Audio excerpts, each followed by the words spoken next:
नमस्कार दोस्तों। Audible video में मैं आप सभी का फिर से एक बार स्वागत करता हूं। और आज बात करेंगे ऐसे क्वेश्चन की जो बहुत ही कम लोगों को आता होगा।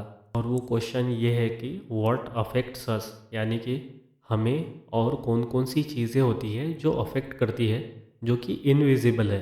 अब जनरली हमें लगता है कि हमें कौन सी चीज़ अफेक्ट करती है, जो हमारे आजू बाजू में हो, हमारे आजू बाजू में जो व्यक्ति है वो हमें अफेक्ट करेंगे, या फिर कोई प्राणी है तो वो हमें अफेक्ट करेंगे। तो हाँ, ये तो सही बात है, जो भी लोग हमारे आसपास है वो तो हमें अफेक्ट करते हैं। लेकिन हमें सिर्फ यही पता होता है कि वो हमें डायरेक्टली कैसे अफेक्ट करते हैं।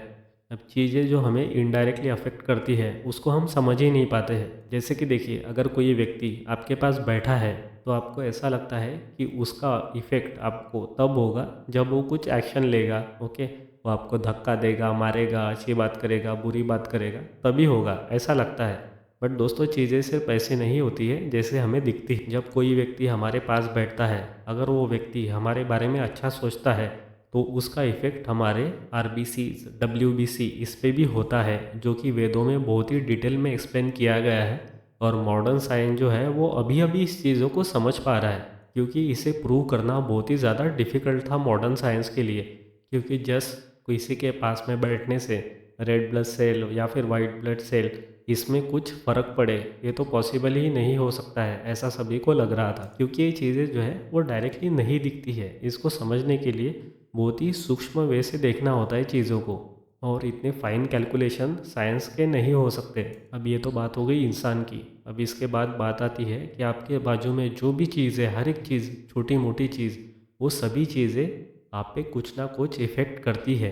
क्योंकि देखिए, इस दुनिया में जो भी चीज़ें हैं, जो भी चीज़ें उत्पन्न हुई है, उसकी अपने आप में एक अलग एनर्जी होती है। वो भले ही जीवित चीज़ हो या फिर अजीवित चीज़ हो, तो living thing, non living thing, इन दोनों में भी अपनी अपनी एनर्जी होती है और वो अपने अपने हिसाब से हम पे इम्पैक्ट डालते हैं। अब हमने इससे पहले बात की थी प्लैनेट्स की, तो प्लैनेट तो बहुत दूर की बात हो गई, उनका इम्पैक्ट तो हम पे श्योरली होता ही है। लेकिन हमारे आसपास जो चीज़ें होती है उनका भी इम्पैक्ट हम पे होता है।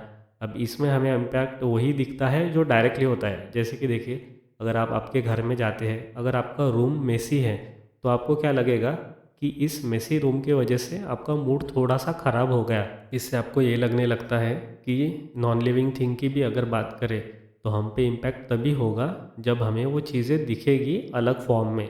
यानी कि विजिबल इम्पैक्ट जो होता है, डायरेक्ट इम्पैक्ट, उसी को आप देखते हैं। लेकिन चीज़ें इतनी आसान नहीं होती है, इनविजिबल इम्पैक्ट भी चीज़ों का होता है। जैसे कि देखिए, एक अगर ख़राब ढंग से रखी हुई रूम में आप गए, वहाँ पे अगर आपका मूड ख़राब हो रहा है, तो इसका मतलब ये नहीं है कि अगर एक कोई बहुत ही अच्छे से सजाई हुई रूम है, उसमें बैठने के बाद भी आपका मूड बहुत अच्छा हो जाएगा। क्योंकि एक अच्छे से सजाए हुए रूम में अगर चीज़ें गलत तरीके से रखी गई तो उसका इम्पैक्ट भी आप पे बुरा ही हो सकता है दोस्तों। आप देखेंगे कभी कभी कि एक छोटी सी कुटिया ये भी आपको सुख दे के जाएगी, और बड़ा सा बंगला जो है वो आपको परेशानी में डाल के जाएगा। और ऐसा इसीलिए होता है क्योंकि हर एक चीज़ की अपने आप में एक एनर्जी होती है, जो कि हम पे अलग अलग किस्म का इफ़ेक्ट डालती है। यानी कि लिविंग थिंग और नॉन लिविंग थिंग, इन दोनों का भी इम्पैक्ट आप पे हो ही रहा है, इनडायरेक्टली भी। अब चीज़ों को कैसे रखा जाए, उनकी एनर्जी को कैसे समझा जाए, ये तो बहुत ही डिटेल चीज़ है दोस्तों, जो कि हमारे वेदों में बहुत ही डिटेल में एक्सप्लेन की गई है, जिसको समझना थोड़ा सा डिफ़िकल्ट हो जाता है हर एक पर्सन के लिए। पर फिर भी ऐसा कहा गया है कि अगर आप खुद की एनर्जी को इतना स्ट्रांग रखते हैं कि आप में ही बहुत बड़ी पॉजिटिव वाइब हो, तो बाकी जो चीज़ें हैं उनका बुरा इम्पैक्ट अगर आप पे आ भी रहा है तो भी वो बहुत हद तक के नलीफाई हो जाता है। इसीलिए हमें अच्छा इंसान बनना बहुत ही ज़रूरी होता है, अच्छी क्वालिटीज़ लाना ज़रूरी होता है, अच्छे कर्म करना ज़रूरी होता है।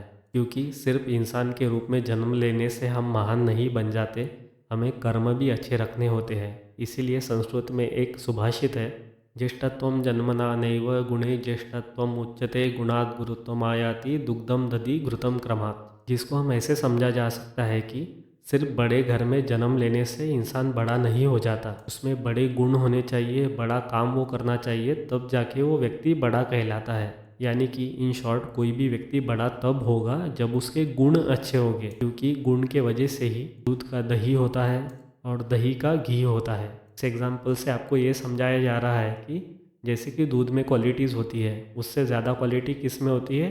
दही में, और उससे भी ज़्यादा क्वालिटी होती है घी में। जैसे जैसे आप में अच्छे गुण आते जाएंगे, वैसे वैसे आप बड़ा यानी कि महान बनते जाओगे।